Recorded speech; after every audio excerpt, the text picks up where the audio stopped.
resistance of the Ottomans from the other side. Their spy is a very famous name, Lawrence of Arabia, who went, he is a very well known, this is documentary, he is a British spy who went to Al-Hijaz and met with Faisal, the son of Al-Sharif Hussein, the leader of the Arabs, and convinced him of Arab nationalism. And you are not Turks. How could you allow the Turks to rule you? We will support you against the Turks. And the Arabs were deceived. And the promise of Britain was, if you help us against the Turks, we will establish an Arab state in all of the Arab land.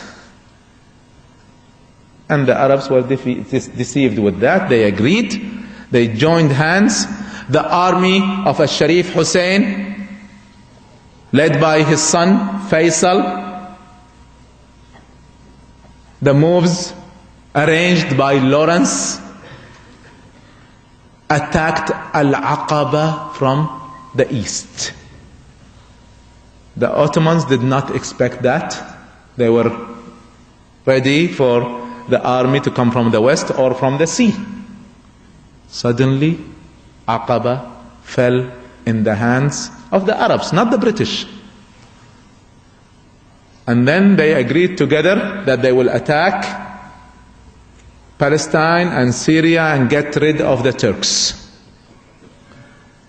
And it was a race between the Arab army by Faisal and the British army by Allenby, who would enter more lands quicker. Allenby entered Jerusalem, went to the grave of Salah ad-Din and kicked it. We are back, Salah ad-Din. With the help of the Arabs, we are back. Strange, strange history. And then there was a race towards Damascus, and both armies entered Damascus at the same day. So there was a lot of struggle, political struggle. At the end, they decided that they will give Al-Husayni family the rule of the Arabs in name. So Faisal was in Damascus, Ghazi was in Iraq, and so on. But only in name. This is 1917. In 1916, there was an agreement.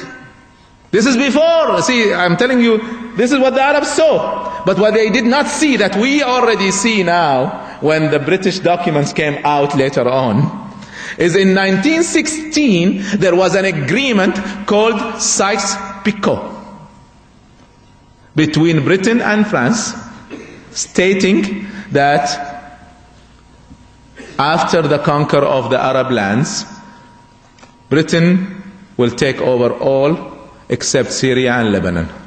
That would be in the French hands. Italy got angry, so they gave it Libya. يقول صلى الله عليه وسلم: توشك أن تداعى عليكم الأمم كما تداعى الأكلة إلى قصعتها. Soon, the Prophet ﷺ says, soon other countries will call itself upon you as if people calling themselves towards dinner. قالوا أمن قلة نحن يا رسول الله? Are we going to be few at that time? Is that why we're conquered? قال صلى الله عليه وسلم: كلا بل أنتم كثير ولكنكم غثاء كغثاء السيل.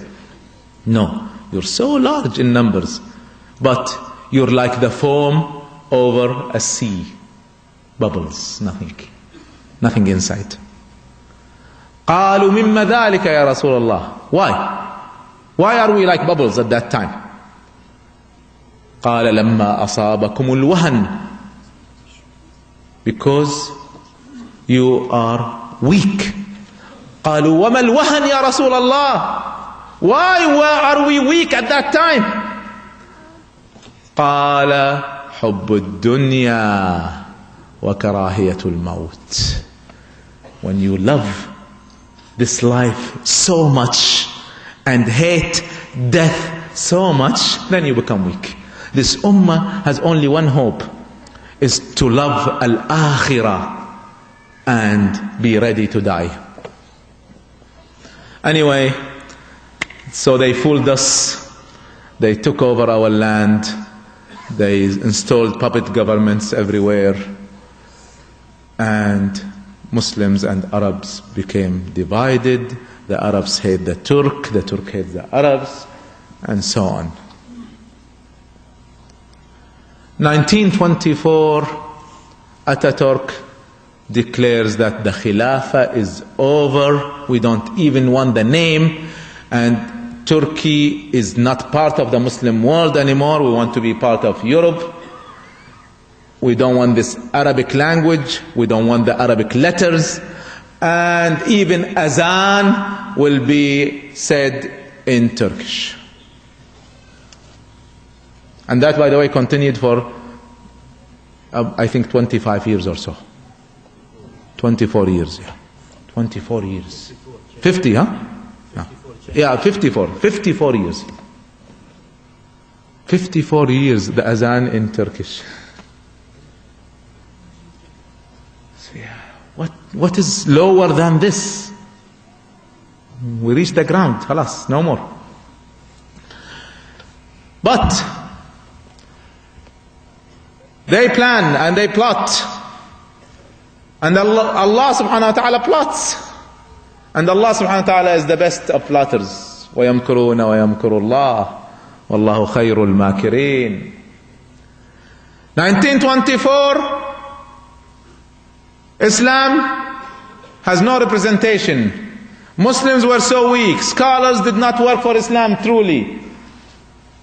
Very few names here and there. Jamaluddin al-Afghani, Muhammad Abdu, Muhammad Rashid Rida, few names.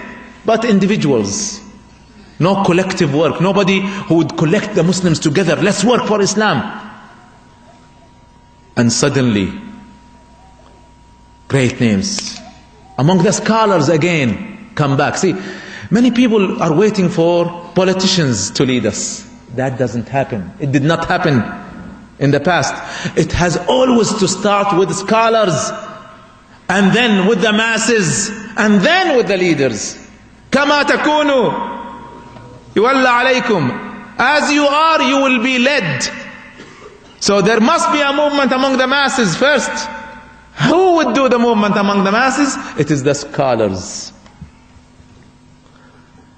The first name to rise to collect the Muslims in an organized work was one of the greatest names of the 20th century, Al-Imam Hassan al-Banna, rahmahullah.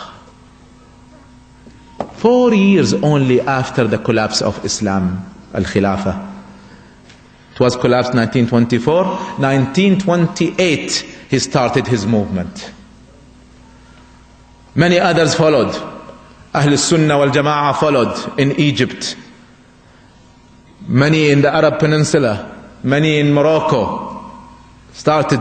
These movements started. This movement started to move in Palestine. Mustafa al-Sibai in Syria. Names. Amin al-Husayni. Names started to rise here and there. And suddenly, from nowhere, suddenly somebody with the same ideas, who did not meet ever Hassan al-Banna, rises in Pakistan. Al-Imam Abu al-A'la al-Mawdudi. What is the message of all of these people? The only hope for us is Islam. Islam is not only worship. Islam is a way of life. Islam is politics, economics, international